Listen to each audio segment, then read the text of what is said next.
General Mushtaq साहब को घूमने फिरने और स्क्रीन पर आने का बहुत शौक है। जनाब, ये बात मैं नहीं कह रहा, ये आदमी कह रहा है। आप पहले इस बंदे की गुफ्तगू सुने, बाकी बात बाद में करते हैं। फ्लोटीला जा रहा है एक अपनी तरफ से जहाज, और वो कहता है जी कि हम हमारे भी वो मुश्ताक सेनेटर है, उनको बहुत शौक है हर वक्त टीवी पे आने का। वो एक ऐसे मौलवी हैं जिनको बहुत ज्यादा ही शौक है, इससे ज्यादा मैंने शौक किसी में नहीं देखा। हर वक्त वो टीवी पे आना चाहते हैं। अब वो वहां पे कभी कह रहे होते हैं कि मेरा जो मोबाइल हैक हो गया और पता नहीं क्या क्या। भाई, आप हैं कौन जो आपका मोबाइल कोई हैक करेगा? आपको जानता कोई नहीं पूरी दुनिया में। आप क्या कर सकते हैं? आप कुछ कर सकते हैं अमरीका का? आज तक क्या किया आपने सिवाय बातें करने के? जनाब, गुफ्तगू सुन ली आपने।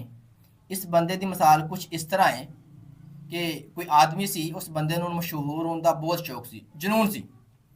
ਤੇ ਉਸ ਬੰਦੇ ਨੇ ਕਾਫੀ ਤਕਰੀਰਾਂ ਕੀਤੀਆਂ, ਜਲਸੇ ਕੀਤੇ, ਮਹਿਫਲਾਂ ਕੀਤੀਆਂ, ਲੇਕਿਨ ਉਹ ਬੰਦਾ ਪਪੂਲਰ ਨਹੀਂ ਹੋ ਸਕਿਆ, ਮਸ਼ਹੂਰ ਨਹੀਂ ਹੋ ਸਕਿਆ। ਕਿਤੇ ਵੀ ਉਹਦੀ ਕੋਈ ਜਾਣ ਪਹਿਚਾਨ ਨਹੀਂ ਬਣੀ। ਤੇ ਇੱਕ ਦਿਨ ਇੱਕ ਆਦਮੀ ਕੋ ਗਿਆ, ਇੱਕ ਬੰਦੇ ਕੋ ਗਿਆ, ਕਹਿਣ ਲੱਗਾ ਯਾਰ ਮੈਂ ਇਤਨੀਆਂ ਤਕਰੀਰਾਂ ਕਰ ਚੁੱਕਿਆ, ਇਤਨੇ ਜਲਸੇ ਕਰ ਚੁੱਕਿਆ, ਲੇਕਿਨ ਮੇਰੀ ਕਿਤੇ ਵੀ ਕੋਈ ਜਾਣ ਪਹਿਚਾਨ ਕੋਈ ਨਹੀਂ, ਮੈਨੂੰ ਕੋਈ ਨਹੀਂ ਪਹਿਚਾਨਦਾ, ਮੈਂ ਪਪੂਲਰ ਨਹੀਂ ਹੋਇਆ, ਮਸ਼ਹੂਰ ਨਹੀਂ ਹੋਇਆ, ਦੱਸ ਹੁਣ ਕੀ ਮੈਂ ਕਰਾਂ। ਉਹ ਆਦਮੀ ਕਹਿਣ ਲੱਗਾ ਕੋਈ ਮੁਸ਼ਕਲ ਕੰਮ ਨਹੀਂ ਹੈਗਾ, तो बस जो तकरीर करनी किते जाके हो तो एक गल कह देनी है कि गधा हलाल है, हर बंदा खा सकता है। उन्हें इस तरह तकरीर की एक जगह ते जाके ते जा कहता भी गधा हलाल है तो हर बंदा खा सकता है। वो गल मीडिया च पहुँच गई, जिस तरह मैनू मिली, मैं वीडियो देखी, लानता नहीं की तो वीडियो अगे शेयर करती दोस्त नूं। इस तरह उन्हें वीडियो देखी, लानता नहीं की तो किसी होर बंदे नूं शेयर करती। इस तरह वीडियो शेयर होंदी रही, लोग लान तन करते रहे। तो वीडियो उलमा कराम ने मिल गई। उलमा कराम ने इस बंदे रबता किया। उन्हें कहा यार तू इस तरह गल की भी गधा हलाल है। वो कहता मैं की ये गल। अगों कहने लगा मेरे ना मनाजरा कर लो।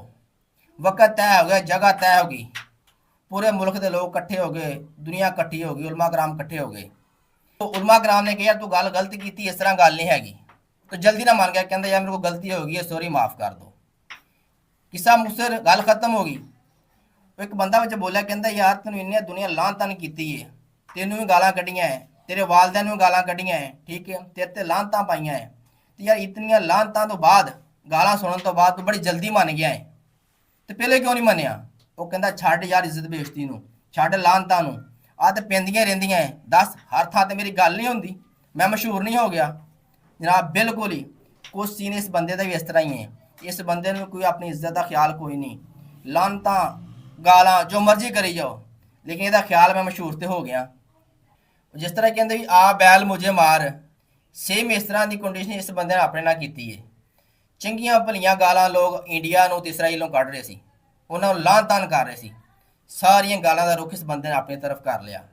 हुण इजतमाही तौर पर इनफरादी तौर पर सारा मुल्क इस बंदे नूं गालां कढ़ रहा, हुण बड़ा खुश है। तो रही बात जनरल मुश्ताक साहब की, दोस्तों वो साडे हीरो आ, साडे फखर आ। जनाब उन्होंने वो काम किया जोड़ा पाकिस्तान किसी बंदे ने काम नहीं किया, लफ्जी तौर पर भी बल्कि अमली तौर पर जहाद किया। वो साडे हीरो वा, साडी कौम का फखर है जनाब।